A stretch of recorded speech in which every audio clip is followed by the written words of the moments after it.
Hello friends, ಇವತ್ತು ನಾನು video ಮಾಡ್ತಿರೋ ರೀಸನ್ ಏನು ಅಂದರೆ ಹಲಸಿನ ಸೀಸನ್ ಸ್ಟಾರ್ಟ್ ಆಗ್ತಾಯಿದೆ.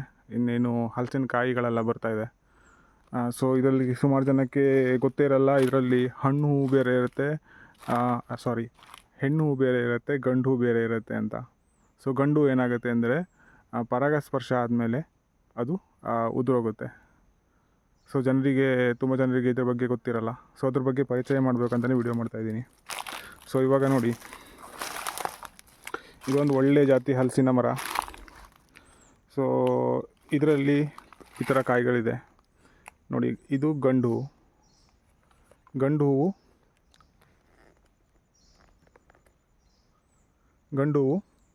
ಈ ಥರ ಕೊಳೆತು ಬಿದ್ದೋಗುತ್ತೆ. ಆದರೆ ಹೆಣ್ಣು ಈ ಥರ ಸ್ಟ್ರಾಂಗಾಗಿ ಬೆಳೀತಾ ಹೋಗುತ್ತೆ ಆಯಿತಾ, ಪರಾಗಸ್ಪರ್ಶ ಆದಮೇಲೆ.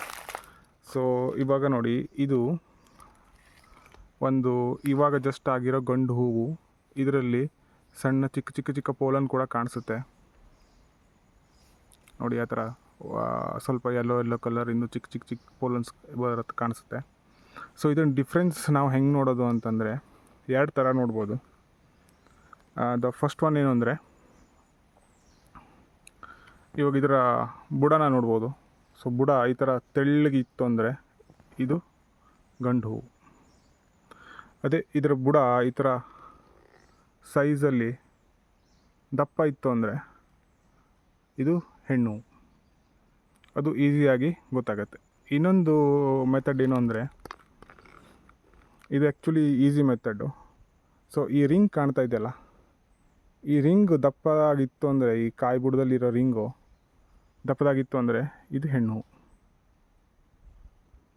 ಆಯಿತಾ. ಸೊ ಇವಾಗ ಈ ಗಂಡು ಹೂವಿಗೆ ನೋಡಿ, ರಿಂಗು ಚಿಕ್ಕದಾಗಿದೆ, ಕಾಣಿಸಲ್ಲ. ಬಟ್ ಈ ಹೆಣ್ಣು ಹೂವಿಗೆ ನೋಡಿ, ರಿಂಗ್ ಕಾಣಿಸುತ್ತೆ.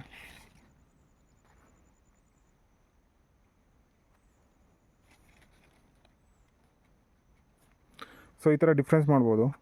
ಸೊ ಅಕಸ್ಮಾತ್ ಸುಮಾರು ಜನ ಥಿಂಕ್ ಮಾಡ್ತಾ ಇರ್ತಾರೆ, ನನ್ನದು ತುಂಬ ಕಾಯಿ ಉದುರ್ತಾ ಇದೆ, ಏನಕ್ಕೆ ಉದುರ್ತಾ ಇದೆ ಅಂತ. ಸೊ ಅದೆಲ್ಲ ಗಂಡು ಆಗಿರುತ್ತೆ. ಸೊ ಅದಕ್ಕೆ ಉದುರ್ತಾ ಇರುತ್ತೆ. ಅದಕ್ಕೇನು ಸ್ಪ್ರೇ ಮಾಡೋದು ಬೇಕಾಗಲ್ಲ. ಆ್ಯಂಡ್ ಸ್ಪ್ರೇ ಮಾಡೋದು ಕೂಡ ಅದು ವೇಸ್ಟು, ಗಂಡು ಏನು ಹೆಣ್ಣು ಆಗಿ ಟ್ರಾನ್ಸ್ಫರ್ ಆಗೋಲ್ಲ. ಸೊ ಇದು ನೋಡಿ, ಈ ಥರ ಇದು ಹೆಣ್ಣು ಹೂವೆ,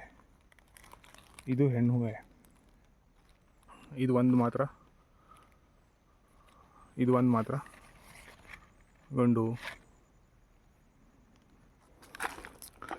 ಸೊ ಇವಾಗ ಜಾಸ್ತಿ ಉದುರ್ತಾ ಇದೆ ಅಂತ ನೀವೇನು ಪ್ಯಾನಿಕ್ ಪಡೋದು ಬೇಕಾಗಲ್ಲ. ಮತ್ತೆ ಕಾಯಿ ಬರುತ್ತೆ. ಸೊ ಈ ಥರ ಮುಂದೆ ಕಾಯಿ ಬಂದುಬಿಟ್ಟು ಹೆಣ್ಣು ಬಂದೇ ಬರುತ್ತೆ. ಅದಕ್ಕೇನು ಎಕ್ಸ್ಟ್ರಾ ಸ್ಪ್ರೇ ಮಾಡೋದು ಬೇಡ, ಎಕ್ಸ್ಟ್ರಾ ಗೊಬ್ಬರ ಕೊಡೋದು ಬೇಡ. ಸೊ ಆ ವರ್ಷ ಎಷ್ಟು ಕಾಯಿ ಬರಬೇಕು ಅಂತ ಅದಕ್ಕೆ ಅನಿಸಿರುತ್ತೋ ಅದಷ್ಟು ಬಂದೇ ಬರುತ್ತೆ. ನೀವು ಪ್ರತಿ ವರ್ಷ ಹಾಕುವಷ್ಟು ಗೊಬ್ಬರ ಹಾಕಿದ್ರೆ ಸಾಕು. ಪ್ರತಿ ವರ್ಷ ಒಂದು ವರ್ಷ ಜಾಸ್ತಿ ಆಗುತ್ತೆ, ಒಂದು ವರ್ಷ ಕಾಯಿ ಕಡಿಮೆ ಬರುತ್ತೆ ಕಾಯಿ. ಅದು ನಾರ್ಮಲ್ಲು, ಪ್ರತಿ ವರ್ಷ ಒಂದೇ ಥರ ಬರೋಲ್ಲ. ಸೊ ಅದಕ್ಕೆ ಈ ಥರ ನೋಡಿದ್ರೆ ನಮಗೆ ಡಿಫ್ರೆನ್ಸ್ ಗೊತ್ತಾಗುತ್ತೆ. ಸ್ಟಾರ್ಟಿಂಗಲ್ಲಿ ಎಷ್ಟು ಗಂಡು ಕಾಯಿ ಇದೆ, ಎಷ್ಟು ಹೆಣ್ಣು ಕಾಯಿ ಇದೆ ಅಂತ ನಮಗೆ ಒಂದು ಅಂದಾಜು ಸಿಗುತ್ತೆ. ಸೊ ಅದೇ ಥರ ನಾವು ಮುಂದೆ ಎಷ್ಟು ಕಾಯಿ ಬೇಕು ಅಂತ ನಾವು ಮೇಂಟೈನ್ ಮಾಡ್ಕೊಬೋದು. Thank you.